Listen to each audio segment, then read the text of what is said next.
안녕하세요. 미래교육의 중심, 새로운 경기교육, 경기도 교육청에 오신 것을 환영합니다. 경기도 교육청은 도내 다문화 가정의 학교 생활 적응을 돕기 위해 다방면으로 지원하고 있는데요.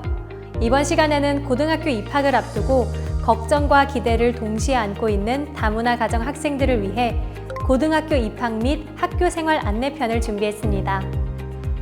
한국 고등학교의 유형부터 입학 절차, 입학에 필요한 서류, 전반적인 학교 생활에 대한 안내와 학교 생활 규정까지 자세하게 살펴보겠습니다. 먼저 대한민국의 학교 교육 체제에 대해 알아볼까요? 한국의 교육 체제는 유치원, 초등학교, 중학교, 고등학교, 대학교 과정으로 이루어져 있는데요. 그중 초등학교와 중학교는 의무교육, 고등학교는 무상교육 과정으로 고등학교에 입학하기 위해서는 9년 이상의 국가교육 과정을 마치거나 중학교에 해당하는 교육 과정을 수료해야 합니다. 한국의 학생들은 개인의 특성과 진로를 반영해서 일반 고등학교부터 특성화 고등학교, 특수목적 고등학교, 자율고등학교, 총 4가지 유형의 고등학교에 진학할 수 있는데요. 학교 유형에 따라 입학 전형과 선발 기준 등이 다르기 때문에 원하는 고등학교에 무조건 진학할 수 있는 건 아닙니다. 가장 많은 학생들이 진학하는 고등학교는 일반 고등학교로 경기도 내 평준화 지역의 일반 고등학교에서는 내신 성적으로 학생들을 선발한 뒤 추첨을 통해 학교를 배정합니다.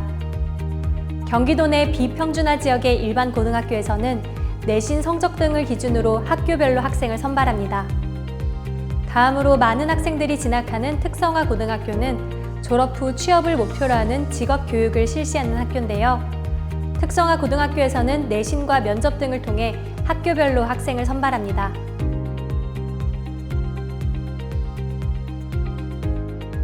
다음으로 고등학교 입학 절차에 대해 알아보겠습니다. 만약 한국에서 중학교를 다니고 있는 중이라면 어떻게 해야 할까요? 그렇다면 현재 다니고 있는 중학교에서 고등학교 입학 원서를 제출하고 절차에 따라 고등학교를 배정받아 입학하면 됩니다. 하지만 중도 입국하는 외국 국적의 학생이라면 입학을 희망하는 고등학교에 입학 신청을 한 뒤 입학 허가를 받아야만 입학이 가능합니다. 그렇다면 외국 국적의 학생이 한국의 고등학교에 입학하기 위해서는 어떤 서류들이 필요할까요? 첫째, 입학 원서. 둘째, 출입국 사실 증명 또는 외국인 등록 사실 증명. 셋째, 졸업 증명서. 넷째, 성적 증명서. 다섯째, 예방접종 증명서. 이 외에도 교육 목적의 정보 확인을 위해 여권 사본이나 가족관계 증명서, 주민등록등본 등이 요구될 수 있습니다. 만약 서류가 없다면 학교에 갈 수 없을까요? 그렇지 않습니다. 대한민국은 체류 자격에 관계없이 누구나 학교에 다닐 수 있으며 모두에게 평등한 교육의 기회를 제공하고 있습니다. 입학 서류 준비에 어려움이 있을 경우 교육지원청이나 가까운 고등학교 입학 상담을 신청해서 도움을 받을 수 있습니다. 이제 본격적으로 고등학교 생활에 대해 알아볼까요? 한국의 고등학교는 3월에 1학기가 시작되고 8월 말에 2학기가 시작됩니다. 학기와 학기 사이인 여름과 겨울에는 방학이 있으며 수업은 주 5일 동안 진행되고 토요일과 일요일은 휴일입니다. 일반적으로 등교 시간은 아침 9시까지이며 9시부터 10분 동안 출석을 확인하고 안내사항을 전달하는 학급 조회 시간이 진행되는데요. 9시 10분부터는 1교시 수업이 시작되고 수업은 50분씩 진행됩니다. 요일에 따라 수업은 6교시에서 7교시까지 진행되며 모든 수업이 끝나고 나면 학생들은 교실을 정리한 뒤 담임 선생님과의 종례로 하루 일과를 마무리합니다. 고등학교에는 담임 선생님과 교과 담임 선생님이 있는데요. 교과 담임 선생님은 전문 과목 수업을 담당하는 선생님으로 해당 과목 수업 시간에 만날 수 있습니다. 담임 선생님은 한 반의 학생들을 전적으로 책임지고 이끄는 선생님으로 학급 학생들의 생활과 진로에 관련해서 많은 도움을 주시는 분입니다. 만약 학교 생활 중 어려움이 있을 경우 가장 먼저 담임 선생님을 찾아가 도움을 요청하는 것이 좋습니다. 고등학교 수업은 각 반 교실에서 진행되며 해당 시간표에 교과 담임 선생님께서 각 반으로 찾아와 수업을 진행합니다. 예외적으로 과학은 과학실, 음악은 음악실, 체육은 체육관처럼 몇몇 과목은 쉬는 시간 동안 지정된 장소로 이동해서 수업을 들어야 하는데요. 수업 장소는 교과 담임 선생님께서 미리 알려주시기 때문에 미리 걱정하지 않아도 됩니다. 한국의 고등학교에는 교과 수업 이외에도 현장 체험 학습, 체육대회, 축제, 교내 동아리 활동과 같은 창의적 체험 활동이 있습니다. 창의적 체험 활동은 다양한 활동을 통해 학생들이 자기 개발을 할 수 있는 기회의 장인데요. 동아리 활동과 진로 활동은 학생들이 자신의 재능을 발견하고 꿈을 키울 수 있는 소중한 시간이며, 특히나 관심사가 같은 학생들이 모이는 동아리 활동은 학창시절 잊지 못할 추억을 선물해주기도 합니다. 그렇기 때문에 관심 있는 동아리가 있다면 꼭 가입해보기를 추천드립니다. 다음은 학생들이 하루 중 가장 기다리는 점심시간인데요. 3교시 혹은 4교시 이후에는 점심시간이 있습니다.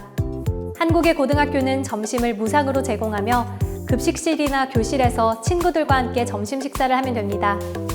만약 건강이나 종교 등을 이유로 먹지 못하는 음식이 있다면 학교 홈페이지와 가정통신문을 통해 메뉴를 미리 확인할 수 있으니 미리 확인해서 점심을 따로 준비해 오는 게 좋겠죠? 이어서 학교 생활 규정과 관련된 내용을 살펴볼까요? 한국의 고등학생은 학교마다 지정된 교복과 체육복을 입고 생활합니다. 그렇기 때문에 입학 전에 교복과 체육복을 미리 준비해야 하는데요. 교복의 경우 1학년 신입생에게 1인당 30만 원 이내의 교복 구입비가 지원되기 때문에 학교에 교복 구입비를 신청하면 됩니다. 하지만 체육복과 생활복은 무상으로 제공되지 않기 때문에 학교에서 안내해주는 지정된 판매점에서 따로 구입해야 합니다. 한국의 고등학교에는 학생생활 규정이라는 게 있습니다. 학생생활 규정이란 학생들이 공동체 구성원으로서 함께 생활하기 위해 마땅히 지켜야 할 규정을 말하는데요. 만약 흡연이나 학교폭력 등으로 규정을 어긴다면 그에 맞는 책임을 지도록 되어 있습니다. 학교 구성원 모두가 자유롭고 안전한 학교 생활을 하기 위해서는 정해진 규정을 지키는 게 민주시민의 바람직한 태도겠죠?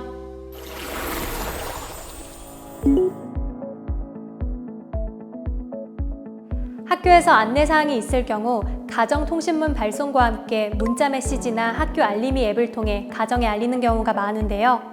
그렇기 때문에 입학한 학교에서 사용하는 알림 앱을 학생의 스마트폰과 부모님의 스마트폰에 미리 설치해 두는 게 좋습니다. 또한 가정에서 학교로 전달할 사항이 생기거나 도움이 필요할 때 학교에 바로 연락할 수 있도록 학교 전화번호와 담임 선생님 전화번호를 미리 알아두는 게 좋습니다. 그리고 부모님께도 꼭 알려드리세요.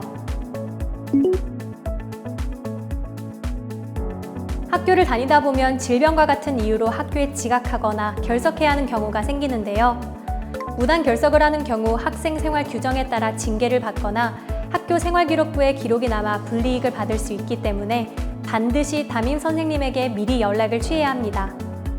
그리고 추후에 지각 혹은 결석 사유가 포함된 신고서를 제출해야 합니다. 서툰 한국어 때문에 학교 생활이 걱정된다면 학교나 교육지원청의 지원을 받을 수 있는지 물어볼 수 있습니다. 같은 언어권의 친구들하고만 생활하는 것은 한국어를 배우고 학교 생활에 적응하는 것을 더디게 만들 수 있습니다. 처음에는 어렵겠지만 한국인 친구들과 한국어로 생활하다 보면 언젠가 눈에 띄게 늘어난 한국어 실력에 깜짝 놀라는 날이 찾아올 겁니다. 지금까지 고등학교 입학과 학교 생활에 대해 알아보았는데요. 고등학교는 어른이 되기 전 마지막으로 경험하는 작은 사회입니다. 여러분의 작은 사회에서의 경험이 훗날 더 큰 세계를 살아갈 때 든든한 디딤돌이 될 수 있도록 경기도 교육청이 함께하겠습니다.